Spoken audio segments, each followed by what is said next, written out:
Olá, eu sou Lisandra Soares, neuropsicóloga, e depois de muito me perguntarem, vim aqui conversar com vocês sobre algumas dicas que podem ajudar no seu desempenho cognitivo a curto, médio e longo prazo.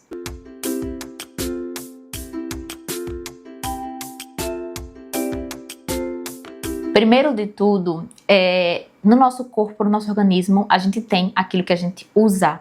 Por exemplo, se você exercita muitos músculos, você vai acabar desenvolvendo massa muscular, correto? Se você dá muitas vitaminas para os cabelos, eles ficam sedosos. No nosso cérebro não é diferente. A gente precisa oferecer estímulo para que ele funcione de maneira adequada, tá bom? E os estímulos que apresentam resultados mais rápidos são os estímulos para as funções executivas, né? São funções que, em via de regra, acabam apresentando melhoras mais rápidas.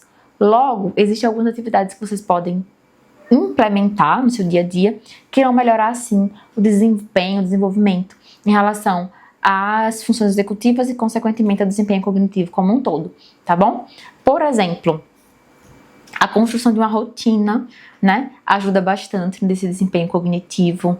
A realização de atividades mentais, como jogos. Eu gosto muito de realizar o Sudoku, que é um jogo bem complexo e ele acaba envolvendo várias funções cognitivas de uma vez só. Um planejamento prévio, previsão de consequências, atenção, memória operacional. Enfim, é uma atividade bem simples, inclusive tem vários aplicativos gratuitos que você pode ir ali 5 minutinhos por dia. Também tem outros aplicativos que oferecem uma espécie de ginástica cerebral, que é um termo que a gente usa para esse exercício mental, né? E aí, por exemplo, jogos de memória, jogos de tabuleiro, xadrez, para quem sabe jogar, é um dos melhores jogos para a cognição. Jogos de cartas também, o famoso buraco, exige muito de uma previsão, de uma atenção e de uma memória operacional para a realização. E óbvio, o hábito de ler é muito importante, tá? Porque a leitura por si só, ela envolve várias funções. Ela envolve esse que a gente chama, né, do esboço visual, que acaba ajudando, né, a treinar essa questão visoconstrutiva, memória operacional, porque a gente precisa o tempo todo estar movimentando essa memória para compreender esse texto.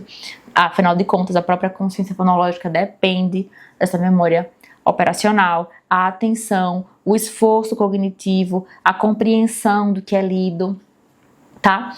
Todas essas atividades que eu citei para vocês ajudam nesse desempenho cognitivo. Então, se você é jovem, adulto, idoso, tente construir, manter ou estimular o hábito de ler todos os dias, nem que seja 2, 3 páginas por dia. Adotem um jogo, né, que vocês gostem, nada de jogo de aposta, certo, jovens? Mas um jogo mais cognitivo, como o próprio Sudoku, um jogo de xadrez online, sem nenhum tipo de aposta, tá?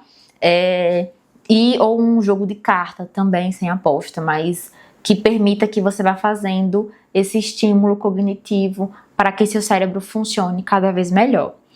No consultório, a gente usa algumas estratégias que são um pouco mais estruturadas. Nós temos treinos cognitivos específicos, né? Por exemplo, nós temos o P-Tation, que é um treinozinho específico da atenção. O Cogmed, que é um treino que estimula bastante a memória operacional. Nós temos algumas outras atividades, alguns outros protocolos, como o próprio PFX, que é um outro instrumento para uso e para treino de memória, de funções executivas. Então veja, óbvio que nós temos outros jogos também, adoro jogos de madeira. Por exemplo, a Torre de Hanoi é uma atividade fantástica para treinamento de funções executivas e planejamento. Então, se você tem em casa, se você pode fazer aquisição, também é uma atividade maravilhosa, inclusive para o idoso, que precisa estar o tempo todo fazendo o estímulo dessas funções. Eu aguardo vocês no próximo vídeo e um grande abraço.